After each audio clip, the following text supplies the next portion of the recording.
তিনটি দল NCP, AB party এবং রাষ্ট্র সংস্কার আন্দোলন, এই তিনটি দলের এক ধরনের সংস্কার এবং নির্বাচনকে সামনে রেখে আমরা একটি জোটবদ্ধ আলাপে গেছি। এবং মনিরা শারমিন, আপনার কাছে মাঠে ভোটের উৎসব কেমন দেখছেন? তফসিল হয়তো খুব শীঘ্রই হবে। আজকে আমরা যতটুকু জানতে পেরেছি যে 15ই ডিসেম্বরের মধ্যে তফসিল আমরা পাবো। ভোটের উৎসব কেমন শুরু হলো?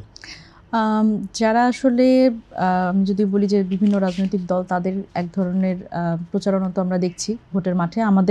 আমরা বলেছি আমাদের দলের পক্ষ থেকে আমরা 300 আসনের প্রার্থী দেব এবং আজকে কিন্তু আমাদের একটি জোট গঠনের প্রক্রিয়ায় আমরা আছি এবং সেই যদি বলতে জোট গঠনের সর্বশেষ প্রক্রিয়া এবং জি আমাদের হচ্ছে আজকে আমরা তিনটি দল এনসিপি, এবি পার্টি এবং রাষ্ট্র সংস্কার আন্দোলন, এই তিনটি দলের এক ধরনের সংস্কার এবং নির্বাচনকে সামনে রেখে আমরা একটি জোটবদ্ধ আলাপে গেছি এবং এই আলোচনাটা আদর্শিক জোট, এটি আমাদের আদর্শিক ঠিক না, আমি বলছি যে সংস্কার এবং নির্বাচনকে সামনে রেখে। কারণ আমরা দেখেছি যে সংস্কারের যখন আমরা ঐকমত্য কমিশনে গেছি আমরা কিন্তু সংস্কারের পক্ষে কিছু দলকে আমরা দেখেছি যে আমাদের সাথে কথা মিলে গেছে এবং বাস্তবায়নের ক্ষেত্রে আইডিওলজিক্যাল মিল, এটি ঠিক আইডিওলজিক্যাল বলবো না, প্রত্যেকটি দলেরই কিন্তু স্যান্ডেলিনা সো রূপচর্চায় আভিজাত্য আদর্শিক জায়গা একরকম। তবে সংস্কারের ক্ষেত্রে প্রত্যেক যে দলগুলো আসলে অনেক বেশি আন্তরিক দেখেছি আমরা, সেই দলগুলোর সাথে আমাদের এই আলোচনা এখনও চলমান।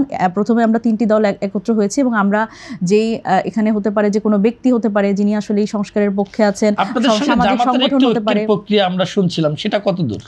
না, আমাদের সাথে আসলে আলাদা করে জামাতের কোনো ঐক্য বা জোটের প্রক্রিয়া এখানে ছিল না। আমাদের সাথে সকল রাজনৈতিক দল যারা আসলে আমরা বলছিলাম বারবার করে যে সংস্কারের পক্ষে যারা আছে, সেটি হতে পারে বিএনপি, হতে পারে জামাত বা অন্যান্য ছোট ছোট রাজনৈতিক দল, যে কারণে জোট গঠন হচ্ছে সেই জোট হয়তো ভবিষ্যতে জামাতের সাথে ঐক্য করতে পারে বা বিএনপির সঙ্গে ঐক্য করতে পারে। এখানে আমরা হচ্ছে we are very open to that, যে যারাই আসলে এই সংস্কার বাস্তবায়নে আন্তরিকতা দেখাবে এবং আমরা তো আসলে চাই এই জোটটি সবচেয়ে বড় জোট হোক এবং এটি এই নির্বাচনের মাধ্যমে পরবর্তীতে আমাদের যে ধরনের অনাস্থার কথা আমরা বলছি সংস্কার নিয়ে। আমার প্রশ্নটা হচ্ছে জামাত বা বিএনপির সঙ্গে আপনারা জোটের কোনো স্বপ্ন দেখছেন কিনা? না, আমরা তো বলছি বারবার করে যে এই সংস্কার প্রক্রিয়া এবং এই গণতান্ত্রিক সংস্কারের ক্ষেত্রে কিন্তু আমরা অনেক দলেরই কিন্তু এক ধরনের নেতিবাচকতা দেখেছি।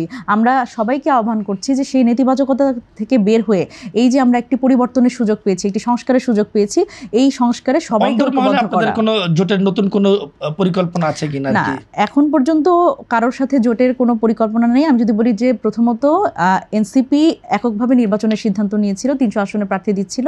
তো আজকে জোটের পরে হয়তো এখন আমরা তিনটি দল মিলে চিন্তা করব, যেহেতু এটি সংস্কার এবং নির্বাচন কেন্দ্রিক, এবং পরবর্তীতে হয়তো এই জোটে আরও অন্যান্য রাজনৈতিক দল তারা যদি মনে করে তারা এখানে আসতে পারে। আমরা অসংখ্য ধন্যবাদ।